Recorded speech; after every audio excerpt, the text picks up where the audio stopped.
یہ اللہ کے رسول کی قدردانی کی برکت ہے. تو اللہ کا یہ چیز آتا ہے، قدر کرو گے اللہ نوازیں گے، ناقدری کرو گے تو کوئی بھی ہو اللہ کا کسی سے رشتہ نہیں، اللہ محروم کر دے گی. اس لیے یہ محنت اللہ نے ہمیں دی ہے، ہمیں اس محنت کی قدر کرنا ہے. کیسے قدر؟ قربانی سے، کہ آگے بڑھنے کے لیے قربانی دیتے رہنا، جان مال لگاتے رہنا، تبلیغ کی اس گاڑی میں قربانی کا تیل ڈالتے رہنا. تبلیغ کی گاڑی میں قربانی کا تیل ڈالتے رہنا، ڈالتے رہیں گے تو گاڑی چلتی رہے گی. تیل نہیں پڑے گا تو کیا ہوگا؟ گاڑی کھڑ جائے گی. اس لیے ہمیشہ اپنی تبلیغ کی اس گاڑی میں قربانی کا تیل ڈالتے رہنا. اگر کبھی ڈالنا بھول جائیں گے تو کیا ہوگا؟ گاڑی کھڑ جائے گی، اور چلتی گاڑی رکے گی تو بیچ راستے میں رکے گی. ارے چلتی گاڑی رکتی ہے تو کہاں رکتی ہے؟ بیچ راستے میں رکتی ہے. اور بیچ راستے میں گاڑی رکے گی تو خود نہیں رکے گی، بہت ساروں کو روکے گی. خود نہیں رکے گی، بہت ساروں کو روکے گی. پیچھے بہت ساری گاڑیاں رک جائیں گی. اس لیے نہ خود رکنا ہے نہ دوسروں کو روکنا ہے، چلتے رہنا. تو چلتے رہنے کے لیے کیا کرنا؟ قربانی کا تیل ڈالتے رہنا. اللہ نہ کرے، اللہ نہ کرے کسی کی گاڑی رک گئی تو چلتی گاڑی رک جاتی ہے تو لوگ کیا کرتے ہیں؟ پیچھے سے ہارن بجاتے ہیں. تو ہارن بجانے سے سامنے والی گاڑی چل جائے گی؟ ہاں، صرف ہارن بجانے سے نہیں چلے گی، اتر کے دیکھنا پڑے گا مسئلہ کیا ہے، مشکل کیا ہے. جی ایسے بھی ہم کیا کرتے ہیں؟ سامنے والی کوئی گاڑی رک گئی تو پیچھے سے ہارن بجانا شروع کر دیتے ہیں. امیر صاحب کے 3 دن لگ کے 3 مہینے ہو گئے ہیں. امیر صاحب کا چلا لگ کر 2 سال ہو گئے ہوں. امیر صاحب نظر نہیں آ رہے، یہ پیچھے سے ہارن بجائیں گے تو امیر صاحب کی گاڑی چلے گی؟ نہیں چلے گی. اتر کے دیکھنا پڑے گا مسئلہ کیا ہے. بچی کی شادی ہوئی، قرض کا بوجھ ہو گیا، اب اس پریشانی میں ذرا آگے پیچھے ہو گئے تو مسئلہ حل کرنا پڑے گا. بیماریاں ہو گئی، معذوریاں ہو گئی، اب چلنے میں ذرا پریشانی ہو گئی تو سمجھنا پڑے گا. تو ان کو بھی آگے بڑھائیں گے تو وہ بھی چلے گی، پیچھے والی گاڑیاں بھی چلے گی.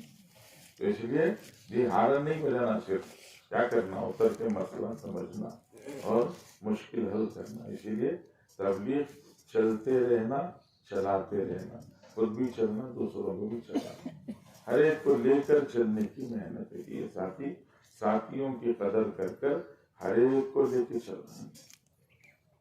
کسی کے کمی بیشی، کسی کے عیب پر نظر نہ پڑے. حدیث میں آتا ہے المؤمن مرآت المؤمن، مومن کا آئینہ ہے. آئینے میں جو دکھتا ہے وہ میری صورت ہے. ارے آئینے میں کس کی صورت دکھتی ہے؟ میری صورت دکھتی ہے. ایک آدمی آئینہ دیکھا، جی پیشانی پہ کچھ لگا ہوا تھا، اس نے کپڑا لے کر آئینہ پوچھ دیا. پھر سامنے کھڑ کے دیکھا تو پھر نظر آئے گا یا نظر نہیں آئے گا؟ ارے وہ جو دھبا تھا دکھے گا یا نہیں دکھے گا؟ ارے بولو نا، دکھے گا. جی پھر ایک بار آئینہ پوچھ دیا تو عمر بھر یہی بھول کرتے رہے، داغ چہرے پہ تھا اور آئینہ پوچھتے رہنا. تو اپنی کمی جو ہے اس کو سمجھنا کہ سامنے والے کے آئینے میں اللہ ہماری کمی دکھا رہے ہیں. پرانے زمانے میں آئینہ نہیں تھا، بہت پہلے لوگوں کے پاس آئینہ نہیں تھا. بڑے لوگوں کے پاس، مالداروں کے پاس، بادشاہوں کے پاس آئینہ ہوتا تھا، عام لوگوں کے پاس آئینہ نہیں ہوتا تھا. بہت ساروں نے زندگی میں کبھی آئینہ دیکھا نہیں تھا. ایک آدمی جنگل میں رہتا تھا، اس نے زندگی میں کبھی آئینہ نہیں دیکھا تھا. وہ جنگل سے گزر رہا تھا تو اس کو ایک آئینے کا ٹکڑا مل گیا. تو اس نے اٹھا کے دیکھا تو صورت دکھی اس کی. اسے پتہ نہیں میری صورت ہے. اس نے سمجھا، وہ بھی ذرا عمر ہو گئی تھی، سمجھا ابا کی صورت ہے. سمجھا ابا کی فوٹو ہے، پیار کر کے رکھی جاتی، لے جا کے الماری میں چھپا کے رکھ دیا. اب روزانہ کیا کرتا؟ کام کے لیے جب پہلے جاتا تھا تو گھر والی کو بول کے جاتا جا کے آتا ہوں، تو نکل جاتا. اب کیا کرتا؟ گھر والی کو بولتا جا کے آتا ہوں، پھر اندر جاتا، الماری کھول کے آئینہ نکال کے ابا کی فوٹو کو پیار کر کے رکھے جاتا ہے. اب بیوی نے دیکھا سرکار بدلے بدلے نظر آ رہے ہیں. اس نے بھی کبھی زندگی میں آئینہ نہیں دیکھا تھا. چھپ کے دیکھا کیا کرتا ہے تو دیکھا سلام کر کے جاتا ہے, الماری کھولتا ہے, کچھ نکالتا ہے, پیار کر کے رکھے جاتا ہے. تو شوہر کے جانے کے بعد اس نے جا کے الماری کھول کے نکالا, جی دیکھا تو کوئی کالی کروٹی دکھ رہی. اس کو بڑا غصہ آ گیا. اس نے کہا اچھا روزانہ اس کو پیار کرتا ہے.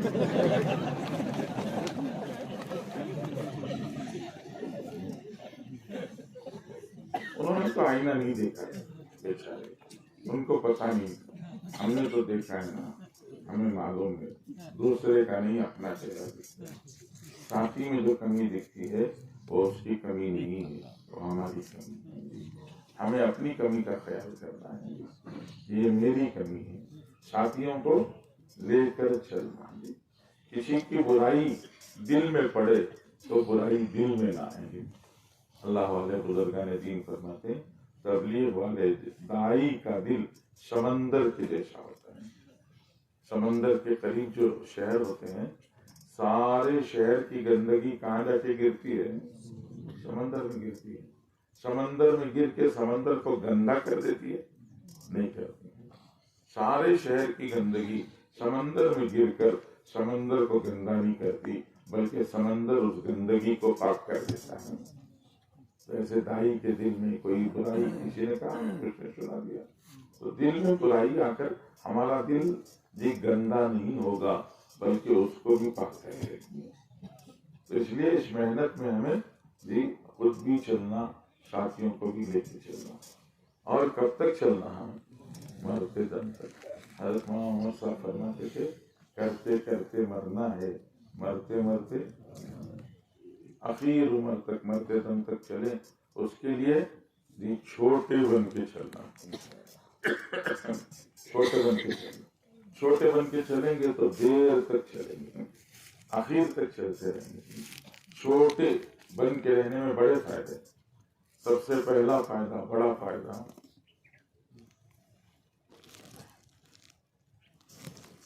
چھوٹے بن کے رہنے کا سب سے بڑا فائدہ, سب کا پیار ملتا ہے. ایک چھوٹے بچے کو لے کر کھڑے ہو جاؤ, ہر جانے والا سر پر ہاتھ پھیرتا ہے, پیٹھ پر ہاتھ پھیرتا ہے, گال پر ہاتھ پھیرتا ہے. یہ محبت کا اظہار کر کے گزرتا ہے. ہر آدمی یہ چھوٹے سے محبت کا اظہار کرتا ہے. سر پر, گال پر, پیٹھ پر ہاتھ پھیر کے گزرتا ہے. کسی بڑے کے سر پہ ہاتھ پھیرا کے دیکھو, چھوٹا برداشت کر لیتا ہے, بڑا برداشت نہیں کرتے. تو چھوٹے بننے کا فائدہ سب کا پیار ملے. چھوٹے بننے کا بڑا فائدہ, حضرت امام یوسف رحمۃ اللہ علیہ تقریر کر رہے تھے, مسجد بھری ہوئی تھی. ایک بچہ ہے ادھر کونے میں, وہاں کونے میں کھڑا تھا. اس کو یہاں تک آنا تھا. تو بچے نے کیا کیا, لوگوں کے بیچ میں سے راستہ بناتا بناتا بناتا بناتا قریب تک آ گیا, آ کے کرسی کے نیچے بیٹھ گیا. وہ بچہ پورے مجمع سے گزر کے آیا تو لوگ اس کو دیکھ رہے تھے اور دیکھ کے چھوڑ دیتے تھے. بچہ ہے, آگے بڑھا دیتے. تو حضرت نے جب وہ قریب آ کے بیٹھ گیا تو فرمایا دیکھو بھائی, چھوٹے رہو گے تو دور ہوگے تو بھی نزدیک آ جاؤ گے, دور رہو گے تو بھی نزدیک آ جاؤ گے. بچہ تھا اس لیے لوگوں نے راستہ دے دیا. اگر کوئی بڑا آدمی بیچ میں سے راستہ بنائے گا تو کہیں دیکھ کے بیٹھ جاؤ, کہاں جا رہے ہیں, جانے نہیں دیں گے. بچے کو راستہ دے دیں. تو چھوٹے بنیں گے تو راستہ مل جائے گا. چھوٹے بن کے رہیں گے تو سب سے بڑا فائدہ, جی چھوٹے کی بڑی غلطی بھی چھوٹی ہوتی ہے. چھوٹے کی بڑی غلطی بھی چھوٹی ہوتی ہے. بڑے کی چھوٹی غلطی بھی بڑی ہوتی ہے. چھوٹے کی بڑی غلطی بھی چھوٹی ہوتی ہے. بچے نے مسجد میں پیشاب کر دیا. پیشاب کرنا چھوٹی غلطی, بڑی غلطی, مسجد میں بڑی غلطی. اب کیا کریں گے, بچے کو پیٹیں گے, چلو بھی ہو گیا, اور صاف کرنا. بڑا آدمی مسجد کے کھڑکی میں کھڑے ہو کر تھوک دے باہر, لوگ کہیں گے اتنا بڑا ہو گیا تھوکنا نہیں آتا. جی تو چھوٹے کی بڑی غلطی بھی چھوٹی ہوتی ہے اور بڑے کی چھوٹی غلطی بھی بڑی ہوتی ہے. اس لیے کہ ہم چھوٹے بن کریں گے, غلطیاں کس سے نہیں ہوتی, سب سے غلطی ہوتی ہے. تو غلطی ہو جائے تو لوگ معاف کر دیں گے، درگزر کریں گے، آگے بڑھائیں گے. اس لیے چھوٹے بن کے چلنا اور قربانیاں دیتے رہنا. قربانیوں میں ہمارے پاس معیار حضرات صحابہ. حضرت ابو بکر نے سب کچھ لگایا، حضرت عمر نے آگا لگایا. حضرت عمر دیر سے آئے تھے، 40 آدمی ایمان قبول کر چکے تھے، حضرت عمر آئے. 2-4 سال گزر چکے تھے، اس کے بعد حضرت عمر آئے. یہ بہت سارے 40 آدمی آگے آ گئے. حضرت عمر 40ویں کے بعد والا نمبر نہیں رہا حضرت عمر کا. حضرت عمر کا نمبر کیا ہو گیا؟ 2 نمبر آ گیا. کیوں؟ حضرت عمر کی گاڑی اتنی اسپیڈ تھی کہ سب کو اوورٹیک کر کے آگے نکل گئے. حضرت ابو ذر کو، ابو عبیدہ کو، حضرت عبدالرحمن بن عوف کو، طلحہ کو، زبیر کو، سعد بن ابی وقاص کو، یہاں تک کہ حضرت علی کو، حضرت عثمان کو، یہ سب کو اوورٹیک کر کے آگے نکل گئے. سامنے صرف ایک گاڑی تھی، کس کی؟ حضرت ابو بکر. پورا زور لگا رہے ہیں لیکن آگے جاتی نہیں، اوورٹیک کرنے کا موقع ہی نہیں مل رہا. تبوک آ گیا. تبوک کے موقع پر حضرت عمر نے سوچا اب اوورٹیک کر سکتے ہیں. ابو بکر لگاتے لگاتے خالی ہو گئے ہیں اور میرے پاس اللہ نے کچھ برکت دے دی ہے تو میں زیادہ دوں گا. ابو بکر چاہے جتنا لائیں تھوڑا ہی رہے گا تو آج میں آگے بڑھ جاؤں گا. تو حضرت عمر بڑا پھیلا لے کے آئے. حضرت ابو بکر چھوٹی سی تھیلی، دونوں آ کے رسول اللہ کے پاس کھڑے ہیں. اب حضرت عمر سوچ رہے ہیں رسول اللہ باہر آئیں گے اور آ کے یہ پوچھیں گے کتنا لائے ہو. حضرت ابو بکر کہیں گے رسول اللہ اتنا سا. میں کہوں گا رسول اللہ اتنا سا لے کے آیا ہوں. تو اوورٹیک کر کے آگے نکل جائیں گے. رسول اللہ باہر نکلے. آپ کو پوچھنا تھا کتنا لائے ہو، لیکن اللہ نے آسمانوں سے اشارہ دیا رسول اللہ آج یہ نہیں پوچھنا ہے کتنا لائے ہو، آج یہ پوچھنا ہے گھر میں کتنا چھوڑ کے آئے ہو. گھر میں کتنا چھوڑ کے آئے ہو. حضرت رسول اللہ صلی اللہ علیہ وسلم نے پوچھا گھر میں کتنا چھوڑ کے آئے ہو، تو حضرت عمر فرماتے ہیں سوال سنتے ہی ہوا نکل گئی. حضرت ابو بکر نے کہا رسول اللہ گھر کو جھاڑو لگا کے آیا ہوں، اللہ رسول کے نام کی سوا کچھ نہیں بچا. بدن کے جو کپڑے تھے وہ بھی ڈال دیا ہوں، بدن پر ٹاٹ لپیٹ لی ہے اور یہ ببول کے کانٹے لگا لیے ہیں، کچھ نہیں بچا ہے. اللہ رسول کا نام بچ گیا، سب لگا دیا ہے. تو حضرت ابو بکر نے سب لگا دیا، ساری جان سارا مال. حضرت عمر نے کہا رسول اللہ آدھا چھوڑ کے آیا ہوں اور آدھا لے کے آیا ہوں. آدھی جان آدھا مال لگایا اور مدینے کے عام صحابہ نے 1/3 لگایا. کتنا؟ 1/3. ہمارے بزرگ حضرات فرماتے ہیں کہ ہم کم از کم مدینے کے عام صحابہ کی ترتیب پر آ جائے کہ 1/3 اللہ کے دین کے لیے لگائیں. وہی لگائیں گے انشاءاللہ. 1/3 لگائیں گے. اجتماع جب طے ہوا تھا تب بتایا تھا کہ اجتماع سے پہلے 4 مہینے یا آخری درجے میں 1 چلہ اجتماع سے پہلے 1 چلہ اجتماع کے بعد. ارے نام لکھائے تھے نا، بھول گئے؟ ارے بولو 1 چلہ اجتماع سے پہلے 1 چلہ اجتماع کے بعد تشکیل ہوئی تھی تو نام لکھائے تھے نہیں لکھائے تھے؟ ارے کیا بھول گئے سکھائے نا جناب، لکھائے تھے بھول گئے؟ لکھائے تھے نا، یاد ہے؟ ہاں بہت سارے ساتھی نے لکھائے تھے.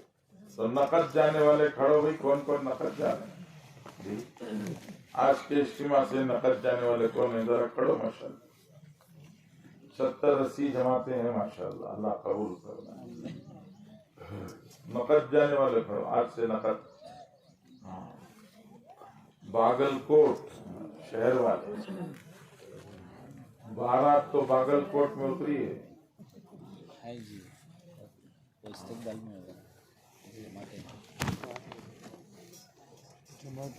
آپ کا ضلع پرانا ضلع بیجاپور مدے بہار میں اجتماع ہوا. مدے بہار میں اجتماع سے پہلے 30 جماعتیں، اجتماع سے 30 جماعتیں. مدے بہار سے اجتماع سے پہلے 30 جماعتیں، اجتماع سے 30 جماعتیں. کہاں جا رہے ہیں بھائی؟ باگل کوٹ والے کتنے دے رہے ہیں؟ بھائی 75-80 جماعتیں ہیں، 75 آدمی بھی نہیں کھڑے نا، ایک جماعت کو ایک آدمی بھی نہیں ہے، دو تو کندھے پہ ڈالیں گے کیا؟ کم سے کم 150 سے 200 آدمی ہونا نا، ایک جماعت میں دو تو ذمہ دار قسم کے. یہ جو قرآنوں کا مجمع ہے، اس مجمع میں سے 200 ساتھی تو ہونا نا، 150 سے 200. باگل کوٹ کے ساتھی نہیں، اس میں دوسرے تعلق ہے. ہاں قرآن ان کی نشست میں تو آنا نہیں. جمکھنڈی ربکئی بناٹی بلگی آپ کے اہتمام سے بولے. کھڑو. اچھا بھائی دیکھو 70-80 جماعتیں ہیں، قرآنوں کا مجمع ہوگا، لے کے چلے گا، تو یہ جماعت میں جانے والے مجمع کی تربیت ہوگی، بن کے آئیں گے اور ہمارے دست و بازو بنیں گے، ساتھ دینے والے بنیں گے. اس لیے ذرا ہمت کرو نا، ارادہ کرو اجتماع سے نکلنے کی، ترتیب بناؤ. ہاں ذرا سوچو، دیکھو ہمارے علاقے کی جماعتیں جائیں، کام کر کے ساتھی بن جائیں. اچھا یہ ساتھی جو کھڑے ہیں ان کی ترتیب بن گئی؟ سب کی بن گئی کہ نہیں؟ کسی کی